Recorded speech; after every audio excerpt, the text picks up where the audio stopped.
quick walkthrough of the Patriot here. Um, all the general, good heat, good AC, all the good stuff. The typical Jeep, the heat and the AC is actually pretty amazing. I've got a CB radio installed here. Nothing about it is hardwired in. It's actually just wired in with an adapter here and a magnet mount antenna. So if you want to remove that, there's no damage anywhere in the vehicle. If you would rather keep it on, it's ready to go. The light switches up front.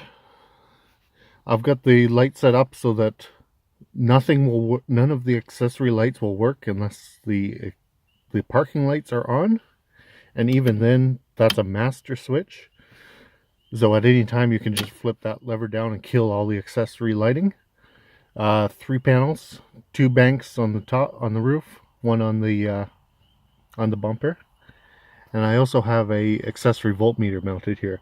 Now it's reading a little bit low because this truck's been sitting for a couple of months now, not running. But the idea behind that is that if you're using the lights in camp to set up, you can look at any time and see where the battery sits to make sure that you've still got enough charge to fire up the vehicle and get home at the end of the camping trip. As mentioned, this truck has a much larger battery in it than factory. It's designed to actually have just a little car battery in it. I have the battery out of a full-size Jeep in this. So it's a bit of a shoehorn if you have to replace the battery, but it means that it's got lots of extra power for running around.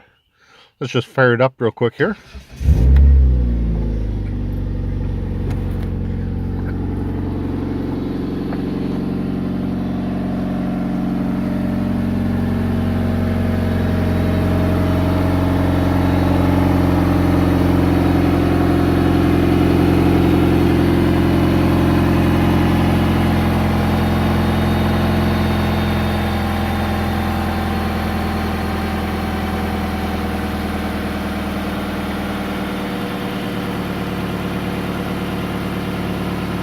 And she idles down nicely once it's done the warm-up routine.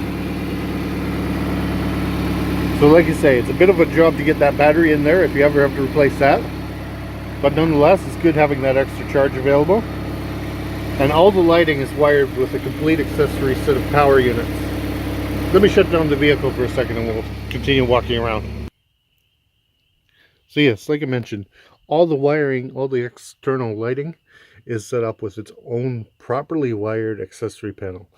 So you can get into the fuses here for the, sorry for the shakiness, but anyways, the fuses are all right there, and a relay on every unit. That means that only low power is ever entering the cab, so much less chance of fire. None of these hot rod wiring where I'm running full 25 amps into the switch panel for no apparent reason. The switch panel is only running in the cab tenths of an amp, and then it's stepped up to full power out here. Now, like I mentioned, 2 great big lights up on the front bumper. Be careful with these. There are 100-watt lamps in them, so it's illegal on the road. That said, you can catch moose from a long ways away with this, which was my intention. And also, as we mentioned, Reese receiver up front. What that allows you to do is hook up proper tow hooks, any of that good stuff. Or my intention was to put in a small winch here. What this means is that the factory bumper is actually removed from behind the cowling, and it's got the big heavy duty Reese hitch there as a bumper now. This is far heavier than what was in the factory setup.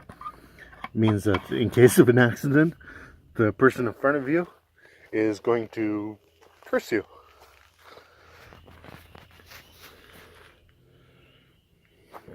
So the truck's never been in any accidents.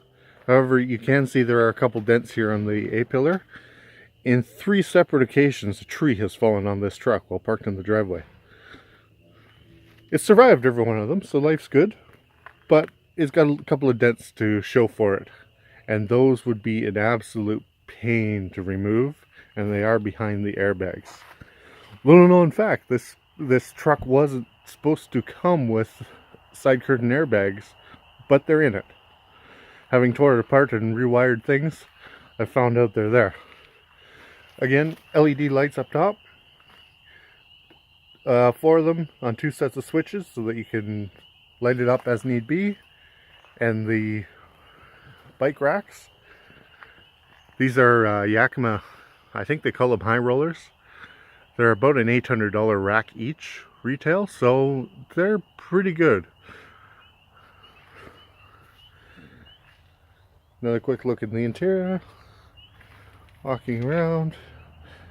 The rest that I mentioned, like I say, that's going to be a nice easy fix. I've got the materials in my shop here ready to go. It's just that when I do it, this paint that I've used takes, I don't know, 4 to 6 weeks before it fades back to this color. So if I were to fix this, it would be obviously a different color than what it was. So I wanted to make sure that whoever decides to buy this sees what was there behind and knows that it got fixed properly.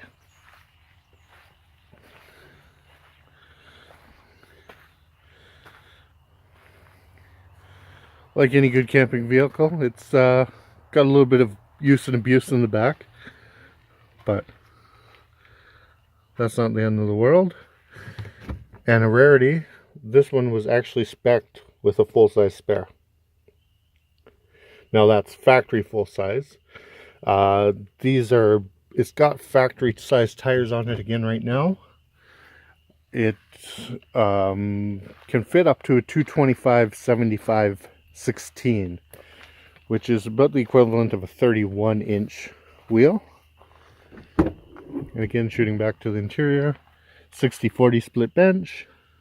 Life's good there. And the front seats are in really nice shape because they've had a seat cover on them their entire life. Right from the day it left the showroom floor, it had a seat cover put on it, and it was just removed today. And inside, all the factory manuals are there, ready to come with it, as well as a few spare bulbs and all sorts of good stuff like that. Any other questions? Just let me know.